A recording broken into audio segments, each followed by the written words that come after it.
اعوذ باللہ من الشیطان الرجیم بسم اللہ الرحمن الرحیم۔ ویورز السلام علیکم۔ ویورز میں ہوں آپ کا میزبان سید احمد سمیع اور آپ دیکھ رہے ہیں سید احمد سمیع یوٹیوب چینل راولپنڈی اسلام آباد سے۔ ویورز سب سے پہلے تو بات کروں گا کرکٹ کی۔ آج نیوزی لینڈ کا اور انڈیا کا آج میچ ہے گا اور ان میں سے جو بھی ٹیم جیت گئی اس کے سیمی فائنل میں جانے کے چانسز بن جائیں گے، یا یہ میں کہہ سکتا ہوں کہ جو بھی ٹیم ہار گئی وہ باہر ہو جائے گی، دوسرے الفاظ میں یہ بھی کہا جا سکتا ہے۔ اس کے بعد آتے ہیں جناب، یہ ٹی ایل پی اور حکومت کے درمیان ایک معاہدہ ہو گیا، اور معاہدے کے اندر پھر وہی والی بات آتی ہے کہ عسکری قیادت نے ذرا سا کردار ادا کیا ہے۔ کردار اس لیے ادا کیا ہے کہ عسکری قیادت نے ان کو یہ باور کرایا کہ دیکھیں جی ہم حکومت کے تابع ہیں، اور آپ اگر اس قسم کی حرکت کریں گے تو ہم گولی چلانے پر مجبور ہیں، کیونکہ ہمیں یہ آرڈر مل چکے ہیں۔ اس لیے بہتر یہ ہے کہ آپ لوگ اپنے اس میں لچک دکھائیں، اپنے رویے میں لچک دکھائیں، اپنی دہشت گردی کو قابو میں رکھیں، اپنے آپ کو قابو میں رکھیں، تو اس طریقے سے یہ بات چیت حل ہو سکتی ہے۔ علماء نے بھی اس میں اہم کردار ادا کیا۔ حالانکہ مولوی منیب الرحمان نے بڑی پیٹرول ڈالنے کی کوشش کی، کیونکہ یہ اعلیٰ کار ہے گا جن لوگوں نے اس کو روایت حلال کمیٹی کا اتنے سال چیئرمین بنائے رکھا، یہ ان کا اہل کار ہے گا، تو اس نے تو بڑی کوشش کی کہ کسی طریقے سے معاہدہ نہ ہو، اور یعنی کہ مولانا کی صف میں آج کل یہ شخص بھی کھڑا ہے۔ لیکن بہرحال حکومت نے بھی تھوڑے ہوش کے ناخن لیے، اور ٹی ایل پی نے بھی ذرا ہوش کے ناخن لیے، کیونکہ حکومتی ریٹ کو چیلنج نہیں کیا جا سکتا۔ سعد رضوی کی گرفتاری کے اوپر عمران خان صاحب نے ایک اعلان کیا ہے شاید کہ ان کو رہا کر دیا جائے، تو اگر اس کے اوپر کوئی مقدمہ نہیں ہے تو بے شک اس کو رہا کریں، لیکن اس کو بھی پابند کرنا چاہیے کہ ایک یعنی کہ جس طرح ویورز بات یہ کی کہ جب والدین جو ہوتے ہیں اپنے گھروں سے جاتے ہیں کہیں پہ کسی شادی میں، بیاہ میں یا کسی فنکشن میں، تو وہ اپنے بچوں کے گرد ایک دائرہ لگا کے جاتے ہیں کہ اس دائرے سے باہر مت نکلنا۔ تو سعد رضوی کے گرد بھی ایک دائرہ لگانا چاہیے، اور حکومت کا کام یہ لگائیں۔ اول تو اگر وہ رہا ہو گیا تو ظاہری بات ہے اس پہ کوئی ریسٹرکشن تو جو صوبائی گورنمنٹ ہے وہ لازمی لگائے گی، خاص طور پہ نقل و حرکت کے اوپر۔ لیکن حکومت کو چاہیے، جو سینٹرل حکومت ہے، وفاقی حکومت ہے، کہ وہ بھی ایک دائرہ لگائیں کہ میاں اس دائرے سے باہر کبھی بھی مت نکلنا۔ اور جہاں تک تعلق ہے فرانس کے سفیر کا، تو یہ تو بات ہی ان کی غلط تھی، اور جو حکومت نے کسی بھی طور پہ نہیں مانی، اور حکومت نے کہا کہ یہ پارلیمنٹ کا کام ہے، اگر پارلیمنٹ کے اندر اس کے اوپر کوئی بحث ہو اور پارلیمنٹ کہے تو یہ جا سکتا ہے۔ لیکن پھر یہاں پہ میں ایک بات کہوں گا کہ وہ ایک بغیرت بڑا چھپا ہوا ہے۔ وہ جو ٹوپی پہن کے سفید رنگ کی اس کی داڑھی تھی اور ہاتھ جوڑ کے اسپیکر قومی اسمبلی کو کہہ رہا تھا نون لیگ کا ایم این اے ہے کہ میرے تمام جائیداد لے لیں، میرا گھر لے لیں، میری زمینیں بیچ دیں اور فرانس کا قرضہ اتار دیں۔ تو کوئی اتنا بڑا قرضہ نہیں ہے، 12 ارب ڈالر کا قرضہ ہے۔ تو انہوں نے اتنی کرپشن بھی کی ہوئی ہے کہ 12 ارب ڈالر اس مولوی کے پاس لازمی ہوں گے، وہ جو ہاتھ جوڑ کے جو اسپیکر قومی اسمبلی کو کہہ رہا تھا۔ تو اب میں انشاءاللہ کوئی اس کی وہ کلپس ڈھونڈنے کی کوشش کر رہا ہوں کافی دن سے، لیکن وہ میرا خیال ہے کیونکہ نون لیگ کا میڈیا بڑا فاسٹ ہے گا تو وہ انہوں نے اس کو یوٹیوب سے شاید ڈیلیٹ کرا دیا ہو، لیکن میں وہ ڈھونڈ ڈانٹ کے وہ عوام کے سامنے ضرور لاؤں گا، اس شخص کا نام ضرور لاؤں گا۔ اور محاسبہ کرنا چاہیے عوام کو ایسے لوگوں سے کہ جو وقت آنے کے اوپر اس طرح کی بات کرتے ہیں، اور جب وقت گزر جائے تو اس کے بعد پتلی گلی سے نکل جاتے ہیں۔ اب آتے ہیں ذرا مہنگائی کی جانب۔ آج میں سوشل میڈیا کے اوپر ذرا نظر رکھی ہوئی تھی میں نے، تو پاکستان میں مہنگائی میں اکثر کہتا ہوں کہ کن چیزوں کی ہے۔ ٹماٹر مہنگا ہو گیا، پیاز مہنگی ہو گئی، اور کیا کہتے ہیں کہ دوسری چیزوں کے اندر یہ جو کہتے ہیں کہ وہ گھی اور چینی، یعنی کہ پاکستان میں مہنگائی یہی ہے۔ اگر چائے کی پتی جو ہے مطلب سپریم والے اگر 700 سے 900 پہ لے جاتے ہیں، وہ مہنگائی میں نہیں آتی، نہ اس کو کوئی اچھالے گا۔ اب ان کے پاس یہ تو رہا نہیں کہ ٹماٹر فلانا ڈمکانا، تو اب انہوں نے ادرک کا ریٹ دینا شروع کر دیا کہ جی ادرک 300 اتنے روپے کلو۔ اب ان سے بندہ یہ پوچھے کہ ابھی تو 300 روپے کلو ہے، رمضان میں تو 800 روپے کلو تھی۔ مٹر کا ریٹ دے دیا جی 280 روپے، تو مٹر ابھی تو نیا نیا آیا، ابھی تو اتنے کا ہی بکے گا، جب 80 روپے کلو ہوگا تو پھر آپ اس کا نام بھی نہیں لیں گے۔ اور میں بتاؤں، میں یہ پوچھنا چاہتا ہوں کہ کتنے لوگ جو ہیں وہ مٹر جو ہے وہ روزانہ کھا رہے ہیں۔ تو ویورز بات یہ ہے مہنگائی، حکومت نے اس کے اوپر ایک اعلان بھی کیا کہ جو پیٹرولیم کی مصنوعات تھیں ان کی قیمتوں کو اندر اضافہ نہیں کیا، اور ان کو ادھر ہی منجمد کر دیا کہ فی الحال 15 دن تک یہ قیمتیں جو پہلے کی چل رہی ہیں وہ برقرار رہیں گی۔ لیکن میں یہاں پہ تھوڑی سی ایک بات کروں کہ پیپلز پارٹی والے اور نون لیگ والے ایک گیم کھیلتے تھے. وہ گیم کیا کھیلتے تھے کہ جب پیٹرول کی قیمت اوگرا کہتی تھی کہ 2 روپے بڑھا دیں تو یہ کہتے تھے نہیں عوام پہ بوجھ پڑے گا، یہ ہم نہیں بڑھا رہے. اور جب اوگرا کہتا تھا 10 روپے بڑھا دو تو یہ بڑھا دیتے تھے.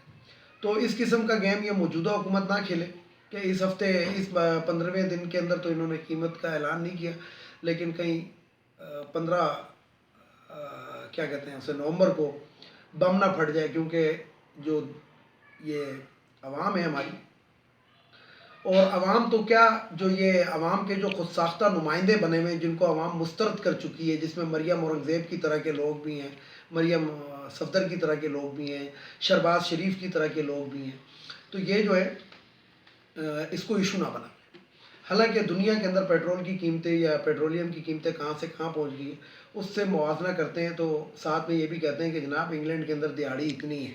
اگر انگلینڈ سے موازنہ کرتے ہیں آپ یا فرانس سے یا کسی اس سے، تو بات یہ ہے کہ وہ ملک ترقی یافتہ ہیں.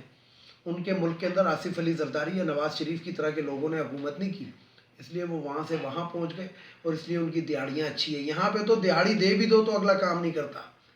سوشل میڈیا پہ ایک وہ چل رہی ہے گی کہ جناب پاکستان میں مزدور کی دیہڑی 800 روپے. کوئی ایسا مزدور مجھے ڈھونڈ کے تو دکھائیں، کوئی 10 مزدوروں کے نام تو بھیج دیں کومنٹس کے اندر کہ ہاں جی یہ 10 مزدوروں کے نام ہیں گے جو 800 روپے دیہڑی لیتے ہیں.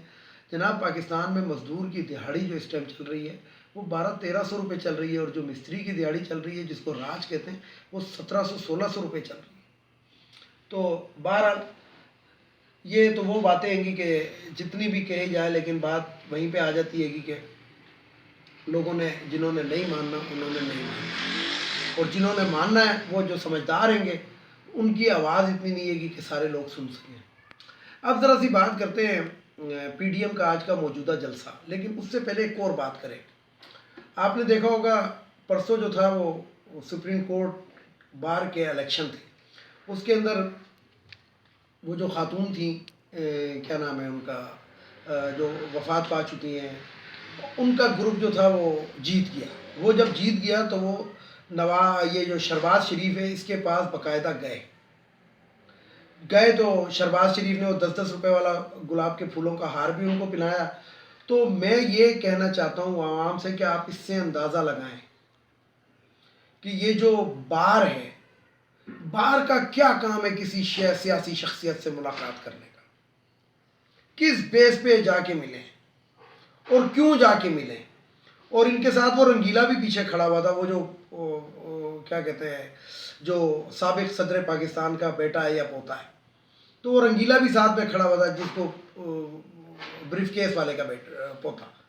تو بات یہ کی کہ یہیں سے آپ اندازہ لگا لیں انہی باروں میں سے کوئی نہ کوئی جا کے چیف جسٹس یا جج کے عہدے کے اوپر جا کے بیٹھتا ہے، انہی باروں میں سے. کیونکہ پاکستان کے اندر جو نظام ہے عدل ہے وہ اس کے اوپر ایسی زبردست قسم کی ڈکیتی پڑی ہوئی ہے جو اب سے نہیں پڑی ہوئی، ضیاء الحق صاحب کے دور سے پڑی ہوئی ہے کہ اس ڈکیتی کو کوئی سمجھ نہیں رہا. یہی وکلا جو ہوتے ہیں بعد میں ججز بن جاتے ہیں، اور جب جج بن جاتے ہیں گے تو یہی اس قسم کے کرپٹ فیصلے دیتے ہیں. اب جن کو شہباز شریف نے ہار پہنائے ہوں گے، کیا وہ شہباز شریف کے جب وہ جج بن جائیں اور جب اس کا کوئی مقدمہ اس کے خلاف وہ فیصلہ دیں گے، وہ کبھی بھی نہیں دیں گے. تو عطا تارڑ جو ہے وہ ان ملاقاتوں کا ذمہ دار ہے، اور عطا تارڑ نے ملاقات کرائی، اور عطا تارڑ جو تھا وہ پیچھے کھڑا ہوا مسکراتا، ایک ہار اس کے گلے میں بھی ڈالا گیا. تو بات یہ کی کہ یہ دین فروش جو پاکستان میں مولوی ہیں اور جو انصاف فروش ہیں وہ پاکستان میں ججز اور وکلا ہیں، اور یہ بار کونسلیں ہیں. سب سے زیادہ اگر کرپشن آپ نے ڈھونڈنی ہے تو وہ پولیس کے بعد بار کونسل کے اندر جا کے ڈھونڈیں. یہ وہ لوگ ہیں جو ججز کو سیٹ کرتے ہیں، جو ججز کے قیمت لگاتے ہیں، اور پھر اندرون خانہ ان کی بیگمات کی ملاقاتیں ہوتی ہیں اور اس کے بعد سیاسی فیصلے ہوتے ہیں.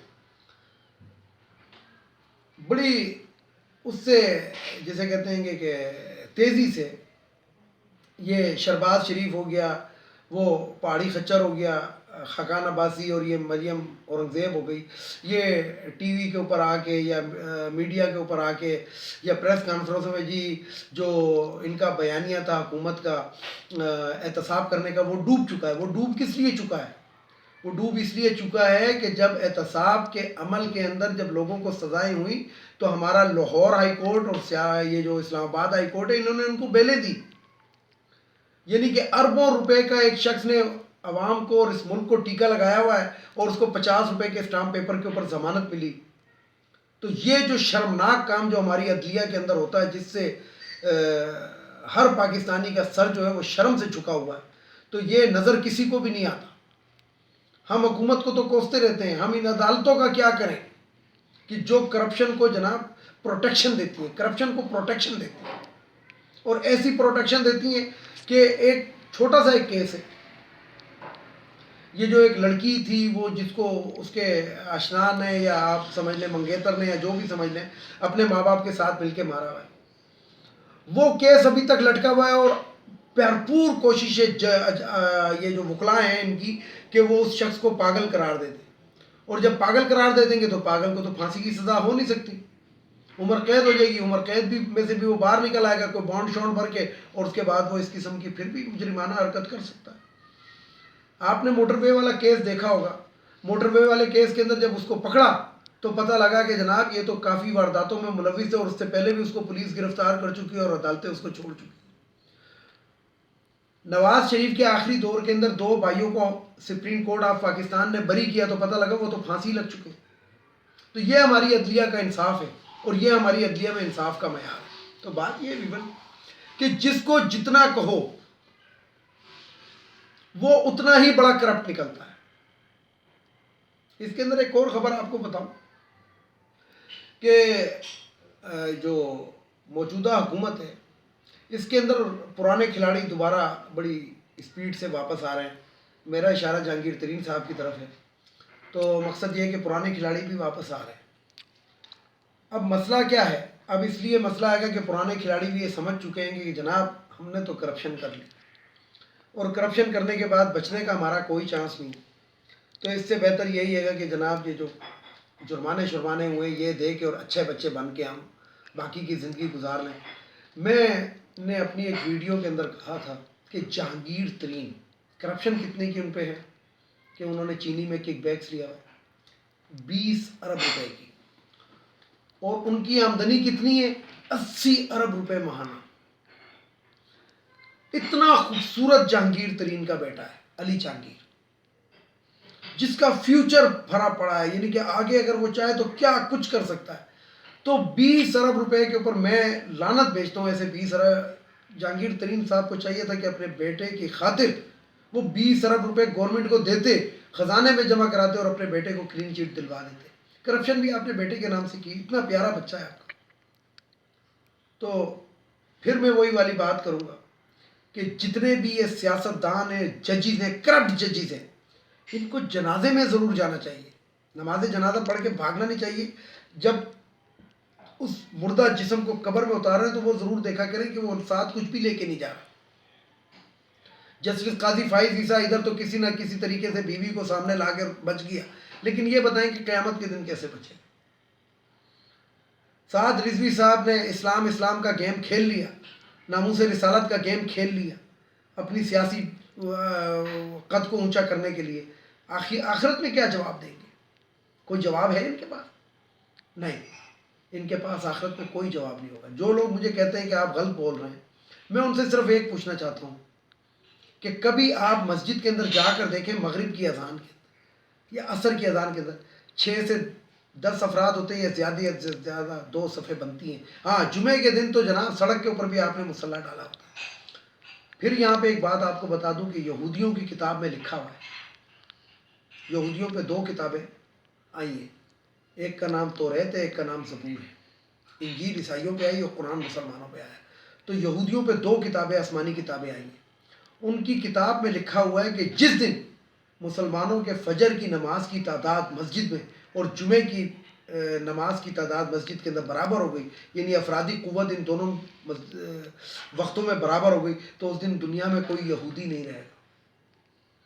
اس لیے کسی کے جنازوں کو مت دیکھیں کہ اس میں لاکھوں افراد شامل ہیں. آپ اپنی مسجدوں کو آباد کریں. آپ تفرقے میں کیوں پڑھتے ہیں؟ اللہ تعالیٰ فرماتا ہے اور اللہ کی رسی کو مضبوطی سے تھام لو اور تفرقے میں نہ پڑھو.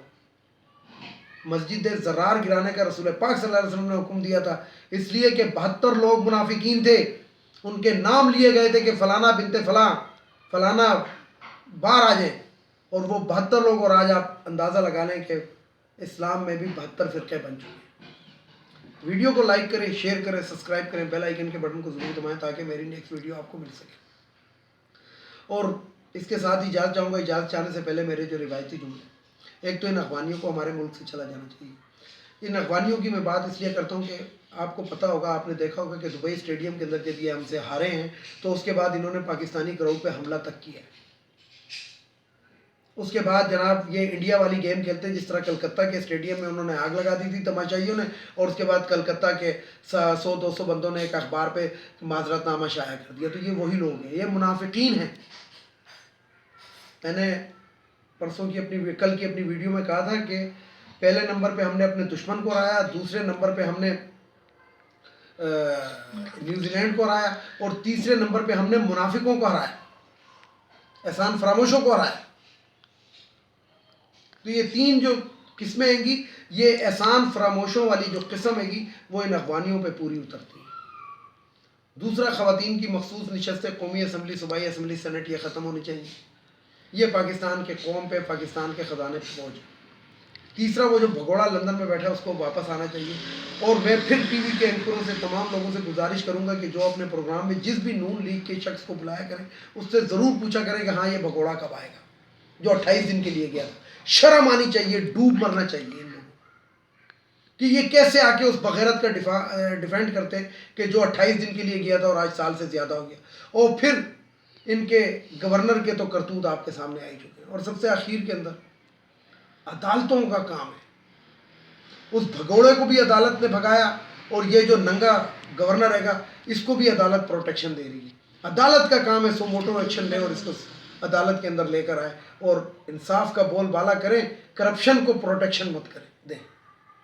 جس طرح آپ نے جسٹس قاضی فائز عیسیٰ کی بیوی کے آنسو دیکھ کے اس کو بچا لیا، اس طرح خدا کے لیے رحم کریں پاکستان پہ اور انصاف لوگوں کو دیں۔ اس کے ساتھ ہی اجازت چاہوں گا تمام دیکھنے والے سننے والوں کو، خدا حافظ۔ اور آخر میں وہی نعرہ، پاکستان زندہ باد۔